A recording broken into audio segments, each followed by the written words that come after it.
Battleship Missouri, 53,000-ton flagship of Admiral Halsey's Third Fleet, becomes the scene of an unforgettable ceremony marking the complete and formal surrender of Japan. In the Bay of Tokyo itself, the United States destroyer Buchanan comes alongside, bringing representatives of the Allied powers to witness the final capitulation. General of the Army Douglas MacArthur, Supreme Allied Commander for the occupation of Japan, boards the Missouri. Fleet Admiral Nimitz, Pacific Fleet Commander, and Admiral Halsey welcome MacArthur and his Chief of Staff, General Sutherland, aboard. Admiral Nimitz escorts General MacArthur to the Missouri's veranda deck, where the 20-minute ceremony is to take place. It is Sunday, September 2nd, 1945.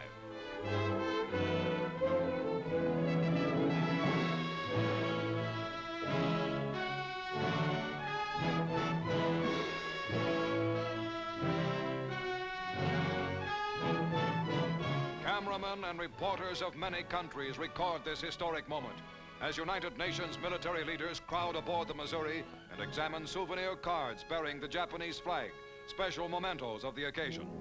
And now, in a Navy launch, the Japanese surrender party arrives. They are headed by Agent Mamoru Shigemitsu, Foreign Minister of the Japanese Surrender Cabinet, who was wounded by a Korean patriot in Shanghai years ago and walks on an artificial leg.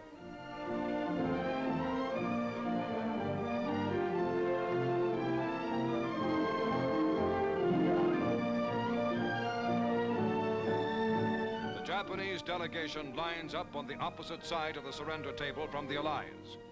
A war which had entered its 8th terrible year in China, which had raged for 3 years and 9 months for America and Britain, which was the brutal, costly eastern half of the most horrible worldwide war in human history, is now within minutes of ending for good.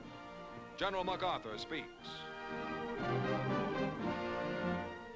We are gathered here, representatives of the major warring powers, to conclude a solemn agreement whereby peace may be restored.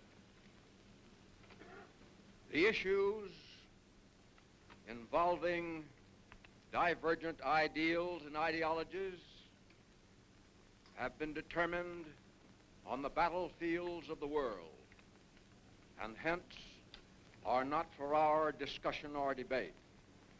The terms and conditions upon which surrender of the Japanese imperial forces is here to be given and accepted are contained in the instrument of surrender now before you. As Supreme Commander for the Allied Powers, I announce it my firm purpose, in the tradition of the countries I represent, to proceed in the discharge of my responsibilities with justice and tolerance, while taking all necessary dispositions to ensure that the terms of surrender are fully, promptly, and faithfully complied with. I now invite the representatives of the Emperor of Japan and the Japanese government and the Japanese Imperial General Headquarters to sign the instrument of surrender at the places indicated. Mr. Shigemitsu comes to the surrender table. These dramatic first pictures were made by newsreel war correspondents and Army and Navy cameramen and were specially flown back from Tokyo. The time is 9:05 a.m.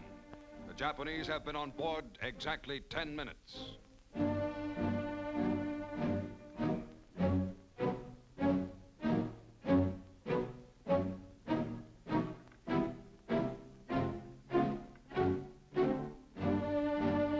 General Yoshijiro Umetsu of the Imperial General Staff signs for the Japanese Army.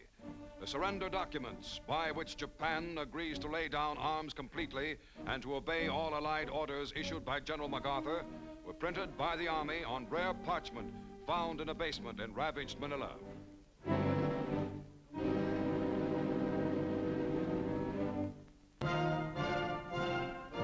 General MacArthur signs as Supreme Allied Commander. The first pen used is presented to General Wainwright of Corregidor.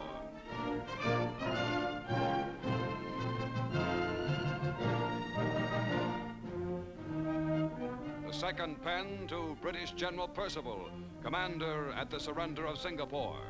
MacArthur uses 6 pens in all, affixing what will be the most important signature in Japan to the document that ends permanently that nation's regime of terror and aggression.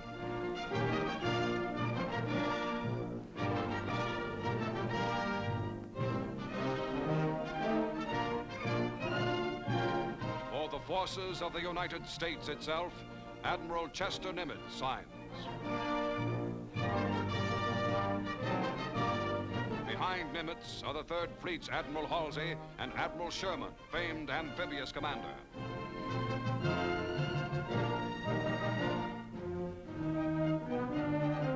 General Su Young Chang, Chief of Military Operations for the Chinese National Council, signs for China.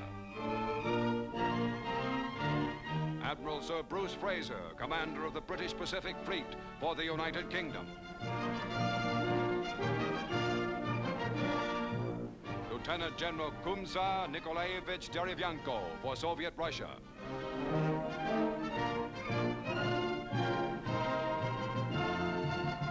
General Sir Thomas Blamey for Australia. Colonel Lawrence Moore Cosgrave for Canada. General Jacques Leclerc, hero of Africa and Paris, for France.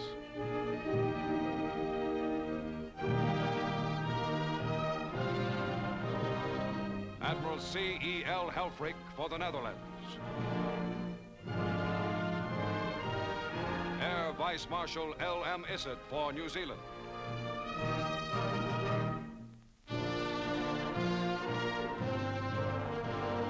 Concluding the brief history-making ceremony, General MacArthur expresses a wish.